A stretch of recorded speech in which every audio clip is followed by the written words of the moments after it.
Et salut à toutes et à tous, on se retrouve pour la petite vidéo de présentation de mon terrarium, du terrarium de mon Corellophus ciliatus. Alors pour commencer, on va parler un peu des équipements. Donc j'ai un terrarium Exoterra, donc avec les doubles ventilations, de 60 par 45 par 60. Donc pour un individu seul adulte, c'est une assez bonne taille. Pour un individu petit, c'est un peu grand. Bon, j'ai un petit, il vit très bien dedans, il arrive bien à récupérer sa nourriture, etc. Donc c'est super. Je l'ai acheté directement en neuf, parce que j'en trouvais pas du tout d'occasion. Donc voilà. Niveau équipement, qu'est-ce qu'on a? On a les deux lampes. Donc la première, la lampe UVB, 13 watts. Et la lampe chauffante rouge, au cas où qu'il fasse froid, je la mets ou non. Parce qu'on peut descendre dans cette pièce à peu près bon, à 14-15 degrés, donc c'est vraiment limite. À ce moment-là, la lumière se fasse allumer, etc. Donc c'est sympa. Qu'est-ce qu'on a ici? Ici, on a le petit hygromètre, le petit thermomètre Hobby Exoterra, du coup, les marques, pour ceux qui seraient intéressés. Qu'est-ce qu'on a d'autre comme matos? On a la petite pipette, la petite chip sheet, qui permet voilà, d'humidifier. Donc c'est une chip sheet voilà, qui est assez sympa, qui fait un jet assez puissant. Et du coup, c'est assez sympa. Qu'est-ce qu'on a d'autre? Ici, on a vraiment un peu tout le matos de manutention. Donc le Repashi, qui est derrière, le Pangea, que j'utilise vraiment énormément parce que chez l'éleveur d'origine, il a été habitué à manger comme ça, donc voilà.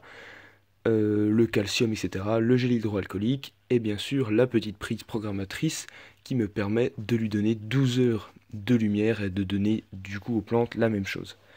Donc voilà, ça c'est le terrarium et les éléments. On a bien sûr le truc à ne pas oublier, la petite pince qui ne sert strictement à rien non plus. Enfin bref. Et au-dessus, on a la petite boîte à criquet avec directement la chaleur et les UVB. Mais ça, on en parlera un autre jour. Alors du coup, en ce qui concerne le terrarium, comment il a été fait? Alors du coup, on est sur des billes d'argile, de la terre, donc la microfibre, et de la mousse. Donc on voit même que ça commence un peu à pousser ici. Donc voilà, à ce niveau-là, on a des petites plantes qui commencent à pousser. Donc ça, c'est assez sympa. À ce niveau-là, on a des petits criquets, je ne sais pas si on va les voir, qui se cachent. En fin de compte, ceux que je jette, ils vont se cacher ici et sortent la nuit. Et ensuite, le Corellophus les chasse. Allez, la petite mise au point, et voilà. Alors du coup, comment maintenant se compose ce terrarium? Il se compose de branches de saules tortueux, donc on en a deux, une qui part au fond et les autres qui partent jusqu'en haut. Donc c'est de très belles branches que j'ai coupées directement chez moi, donc qui sont bien tenues dans la terre. Qu'est-ce qu'on a? On a des cheveux d'ange, un yucca, donc un yucca qui était gros, donc à la base j'avais un plus petit, et en fait à force de sauter dedans il a explosé, j'avais plus du tout de feuilles. Du coup avec des grosses branches, un peu l'îlot central, les branches et le yucca ça fait un peu l'îlot central. Ici on a une espèce, je ne sais même pas ce que c'est, mais ça c'est sympa, et adulte, enfin taille normale ça va faire à peu près celle-ci. Donc ça va bien cacher toute cette zone. Ici on a une autre plante, alors celle-ci non plus je ne sais plus, elle est super sympa, ils ont vraiment énormément pris depuis qu'ils ont été plantés dans le terrarium. Donc celle-ci a pris, n'avait que 4-5 feuilles, maintenant elle en a énormément. Celle-ci, bon on le voit, je vais essayer de vous le montrer. Voilà, on voit très bien qu'elle a grandi et il y a des nouvelles feuilles qui se développent, donc ça c'est sympa. Voilà, et derrière on a la petite broméliacée, donc voilà, qui va par la suite grandir, m'offrir une plante. Sauf que là, voilà, le malheur de la nature, la plante a poussé où? Au-dessus de la sphère. Alors qu'est-ce que c'est la sphère? C'est une idée qu'en fait j'ai aperçue et qui me paraissait super intéressante. C'est une sphère en plastique dur, du coup qui a peu de chances de cramer, ou du moins d'exploser. Et on a rajouté un peu de mousse dedans, ce qui lui permet en fait de se faire une espèce de cabane qui a une chaleur assez constante et qui lui permet en fait de venir au chaud s'il a envie d'être au chaud. Donc voilà, c'était une idée que je trouvais assez sympa. Bien sûr, on n'oublie pas le petit pot. Donc le petit pot de bouffe, pour le moment, il y a une compote que j'avais fait exprès, du coup, c'est la compote, assez sympa. Donc voilà, et au-dessus, le coin au niveau un peu plus chaud, on va dire. Donc là on est plutôt sur un point chaud et plutôt ici un point frais.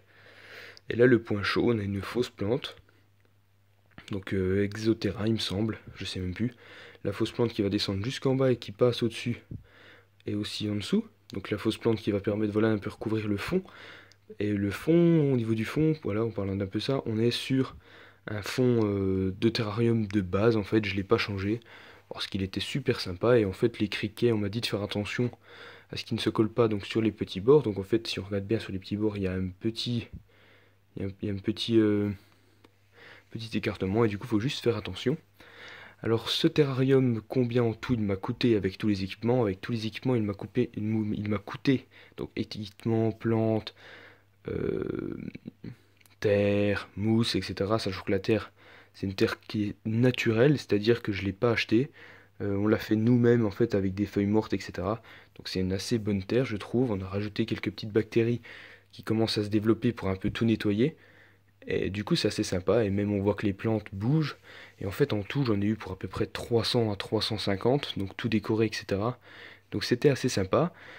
Pour la bouffe, Pangea, il faut contacter mon collègue Maxime, donc qui importe cette bouffe en fait des États-Unis directement et que nous l'avons beaucoup moins cher, donc c'est assez sympa. Pour le lézard, bon, je l'ai acheté à un éleveur directement, donc un éleveur très sympathique qui m'a en fait montré comment il élevait ses bestioles et du coup j'ai essayé de faire la même chose. Donc voilà. Au niveau un peu écosystème en place, du coup qui est toutes les plantes et systèmes d'eau, d'arrosage, ça me permet en fait d'essayer de créer une espèce de biotope en fin de compte. C'est-à-dire quand on met la main dans le terrarium, on sent qu'il fait déjà plus frais qu'à l'extérieur, enfin d'habitude, parce que là vu qu'il est ouvert depuis une dizaine de minutes, normal qu'il ne soit plus humide et plus frais, donc je le arroserai un petit coup. Mais du coup voilà, c'est vraiment beaucoup plus simple, beaucoup plus frais, donc c'est vraiment super sympa. Qu'est-ce que je pourrais rajouter d'autre? Ouais, du coup niveau plantes, etc., ils se plaisent énormément. Donc de la vraie terre, une bonne hygrométrie et tout. Je pensais pas que ça pouvait aussi bien fonctionner. Mais du coup, peut-être qu'avec un peu de chance, je vais enlever cette mousse. Cette mousse qui est à l'origine en fait placée pour garder une hygrométrie assez simple et assez bonne. Et du coup, ça le sera peut-être enlevé en fin de compte. Voilà, on voit que la mousse elle est assez costaud. Voilà. Et du coup, c'est assez sympa. C'est un terrarium qui vraiment embellit un peu la pièce. Donc, je vous montrerai sûrement par la suite d'autres, enfin mon autre terrarium, un terrarium pour Stenodactylus, où je possède 3 individus. Dans celui-ci, j'en possède qu'un seul, c'est un mâle. La couleur, je peux pas encore vous dire, donc je vais essayer de vous le montrer sans trop le déranger. Ah, il est juste ici.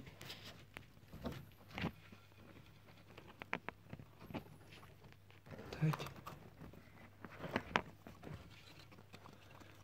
Hop. Donc voilà, le petit. On ne sait pas encore comment il s'appelle, il va s'appeler soit Igor, on ne sait pas trop.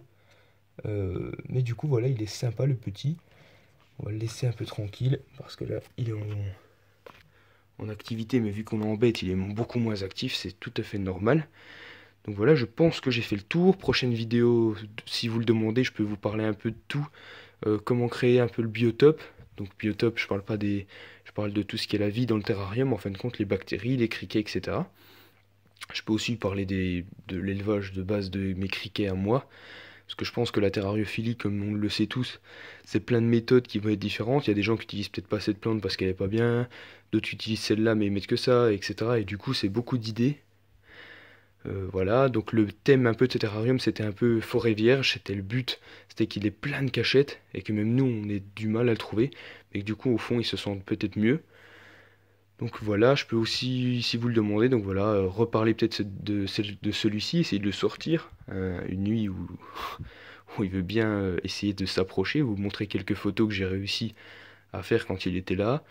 Je ferai peut-être une petite vidéo pour vous parler de la bouffe et dessus une présentation de l'autre terrarium. Donc voilà, c'était Jérém, j'espère que cette petite vidéo de présentation vous aura plu, une vidéo qui était quand même assez longue, une dizaine de minutes. Si ça vous a plu, n'hésitez pas à mettre un j'aime. N'hésitez pas aussi à me dire des conseils ou peut-être des choses que je devrais modifier ou peut-être des choses que vous avez bien aimées sur ce terrarium ou à me demander pourquoi j'ai fait ça, etc. N'hésitez vraiment pas, je suis là pour vous écouter et je suis là aussi pour répondre à vos questions. J'espère que ça vous aura plu. Ciao!